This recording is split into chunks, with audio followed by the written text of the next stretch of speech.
Hello दोस्तों, आपके अपने YouTube channel grow study vision में आपका स्वागत है।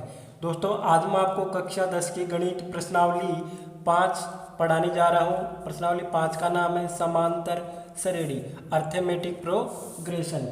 अब देखिए, समांतर श्रेणी होती क्या है। समान का मतलब होता है समान, अंतर का मतलब होता है अंतर। समान अंतर मतलब संख्याओं की ऐसी सूची जिनके प्रत्येक पदों के बीच समान अंतर होना चाहिए, वो क्या कहलाती है? समांतर श्रेणी। जैसे मान लीजिए संख्याओं की ऐसी सूची, जैसे इसकी डेफिनेशन लिखी गई, संख्याओं की ऐसी सूची,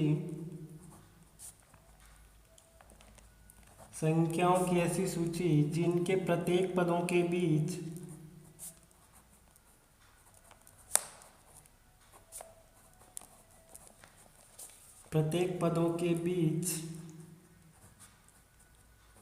समान अंतर हो।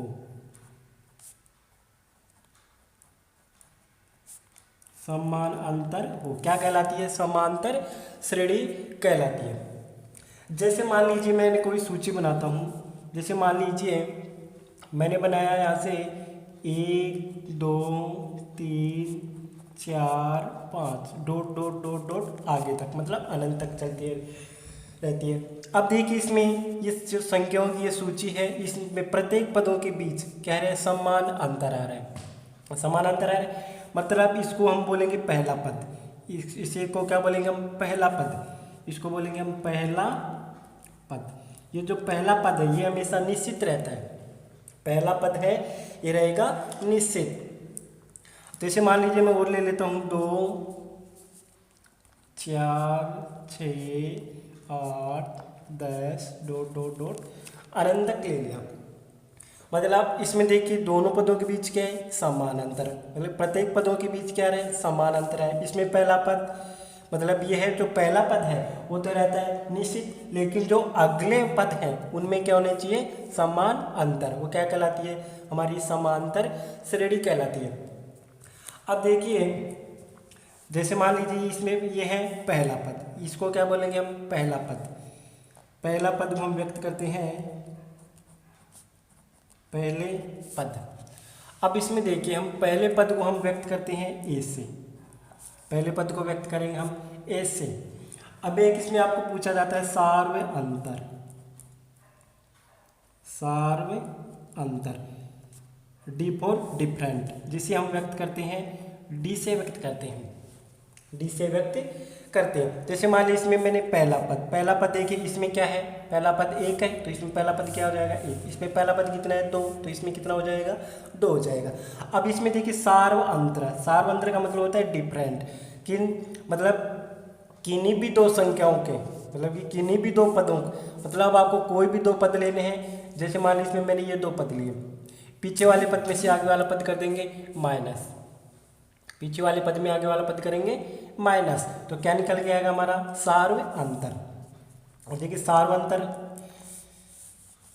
आप कैसे ज्ञात करेंगे? जैसे मान लीजिए A2 माइनस A1, तो क्या निकल के आएगा हमारा? सार्व अंतर। मतलब जब मैं डी प्राप्त, मतलब आपको किन्हीं दो पदों में, मतलब किन्हीं दो लगातार पद लेने हैं आपको, और पीछे वाले पद में से आगे वाला पद माइनस करना है, तो क्या निकलेगा? सार्व अंतर निकल के आएगा हमारा। जैसे मान लीजिए इसमें हमें सार्व अंतर ज्ञात करना है। इसमें मान लीजिए कोई भी दो लगातार पद ले लें, ये दो लगातार ले लो, ये दो लगातार ले लो, अगले वाले दो लगातार ले लो। जैसे मान लीजिए मैंने ये 2 लगातार पद लिए। अब इसमें A2 कितना है? 2 माइनस A1 कितना आ गया? 1। तो जो हमारा सार्व अंतर निकल गया वो कितना आएगा? 1। तो D बराबर कितना हो जाएगा? 1। तो इस तरह से आप सार्व अंतर ज्ञात कर सकते हैं। मतलब किन्हीं भी दो लगातार, कोई भी दो लगातार पद लेने हैं आपको, और पीछे वाले पद में से आगे वाला पद करना है आपको माइनस करना है। आपका निकल के आएगा सार्व अंतर निकल के आएगा। अब जैसे मान लीजिए कोई प्रश्न आपको पूछ लिया जाए। जैसे मान लीजिए जैसे प्रश्न इसमें पूछा जाता है, जैसे 2 4 6 8 10 डॉट डॉट डॉट, आपको बात ज्ञात करा दे कि 20वां पद ज्ञात कीजिए। 20वां पद ज्ञात कीजिए। अब देखिए इसमें आप कैसे ज्ञात कर सकते हैं? इसका आपके लिए फिक्स सूत्र आता है, जिसका फॉर्मूला होता है AN बराबर A प्लस N माइनस 1 और D। इसका ये फॉर्मूला था। इस फॉर्मूले की सहायता से आप ये 20वां पद ज्ञात कर सकते हो। अब देखिए इसमें ए एन का मतलब क्या है, ए एन का मतलब होता है अंतिम पद, ए एन का मतलब होगा अंतिम पद, ए एन का मतलब होता है अंतिम पद होता है। ए का मतलब होता है प्रथम पद, ए का मतलब हो जाएगा प्रथम पद,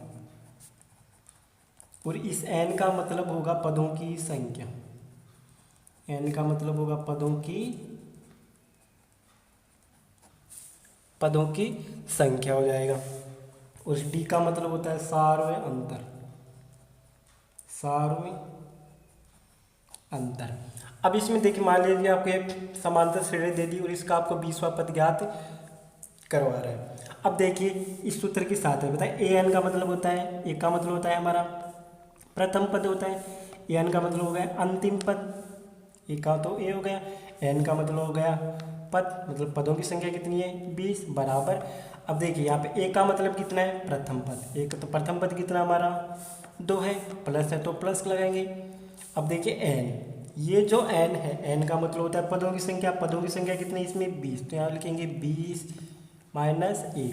और देखिए डी, अब डी कैसे ज्ञात करते हैं, ए2 में क्या घटाएंगे a1, या कोई भी दो लगातार पद ले लो, उस पीछे वाले पद में आगे वाला पद कर दो माइनस, इसमें 4 में से 2 माइनस किया कितना आया 2 आएगा, 4 में से 2 माइनस किया तो 2 आया। अब देखिए यहाँ पे देखिए 2 का तो 2 प्लस 20 में से 1 जाएगा कितना बचेगा 19, और यहाँ पे 3 किसका आएगा गुणा का 2, तो देखिए 2 प्लस गुनी दूनी कितनी हो गई 38, तो कितना हो गया जो हमारा 20वां पद आया वो आया हमारा 40, जो हमारे 20वां पद आएगा वो किस तरह आएगा 40। देखिए 1 2 3 4 5 ऐसे आगे आगे 20 पद आपको लेने हैं, तो आप इस फॉर्मूले की सहायता से आप डायरेक्ट इस 20वां पद ज्ञात कर सकते हो।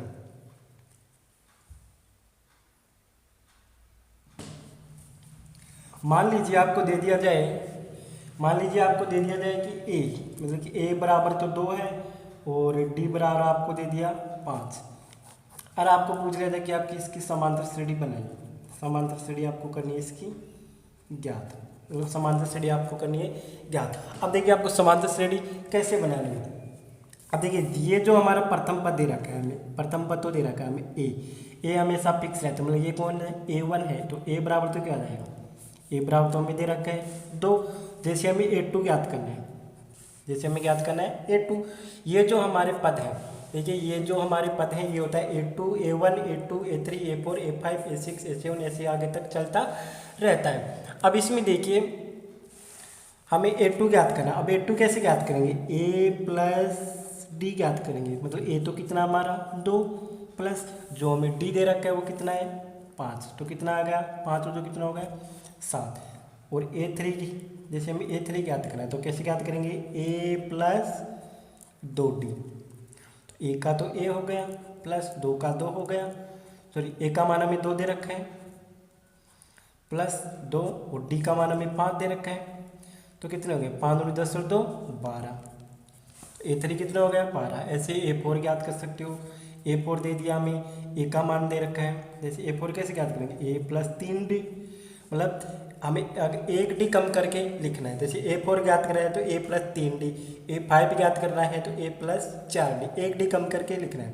अब हमें a का मान दे रखा है 2, 3 गुणा d का मान है हमारे पास 5, तो कितना हो गए 5 या 15 और 2 17, तो जो हमारी AP बनी मतलब समांतर श्रेणी बनी वो कितनी आएगी 2 आएगी, जो हमारी AP बनेगी, AP में हम शॉर्ट में बोलते हैं अर्थमेटिक प्रोग्रेशन, AP बनेगी हमारी 2 बन जाएगी, 7 बन जाएगी, 12 आएगी, 17 आएगी, ऐसे डॉट डॉट आगे तक चलती रहती है। इस तरह से आप लोग समांतर श्रेणी का निर्माण कर सकते हो। अब इसके बाद में आपको पूछा जाता है कि मान लीजिए आपको समांतर श्रेणी दे दी 2 4 6 8 10, ये आपको समांतर श्रेणी दे दी और आपको पूछ लिया था कि 40 पदों का योग ज्ञात कीजिए, 40 पदों का योग, इसमें आपको योग ज्ञात किया जाए तो आपके लिए इसमें सीधा सा फॉर्मूला है, पदों का योग ज्ञात करने का फॉर्मूला है पदों का योग। अगर आपको पदों का योग ज्ञात करवा रहा है तो आपको ये फॉर्मूला लगाना है, SN बराबर होता है n बटा 2a प्लस n माइनस 1 ये, ये फॉर्मूला आता है। अगर आपको 40 पदों का योग ज्ञात करें तो आपको ये फॉर्मूला काम में लेना है। और एक फॉर्मूला होता है इसका, शॉर्ट फॉर्मूला होता है n/2 कोष्टक a+l। अब देखिए इसमें n का मतलब हो गया पदों की संख्या, और a का मतलब हो गया प्रथम पद, n का मतलब पदों की संख्या, d का मतलब हो गया सार अंतर, इसमें a का मतलब प्रथम पद हो गया। अब देखिए इसमें l का मतलब हो गया लास्ट पद, मतलब अंतिम पद। इसमें l का मतलब होता है अंतिम पद, और an का मतलब भी क्या होता है, अंतिम पद। al का मतलब भी क्या होता है, अंतिम पद होता है। जैसे मान लीजिए आप यही समांतर श्रेणी, इसमें आपके पदों का योग आपको करना है ज्ञात। तो देखिए इसमें n का मतलब हम पद कितने दे रखे हैं, पिछले क्वेश्चन में 20 पद दे रखे हैं, 20 पद दे रखे हैं। तो s 20 बराबर, जैसे 20 पद हमें दे रखे हैं, 20/2 को a का मतलब कितना है, प्रथम पद कितना है 2, प्लस अंतिम पद कितना है मेरे पास 40 दे रखे हैं। तो डायरेक्ट काट देंगे हम इसको, 2 दिया कितना हो गया 20, तो 10 गुणा 40 तो कितने हो गई 42, तो कितना आ गया 420। तो 2 से 40 तक के पदों का योग कितना हो जाएगा 420 हो जाएगा। तो इस तरह से आप लोग समांतर श्रेणी ज्ञात कर सकते हो, पदों का योग ज्ञात कर सकते हो। तो ये था समांतर श्रेणी की बेसिक जानकारी। अब हम अगले वीडियो में 5.1 शुरू करेंगे।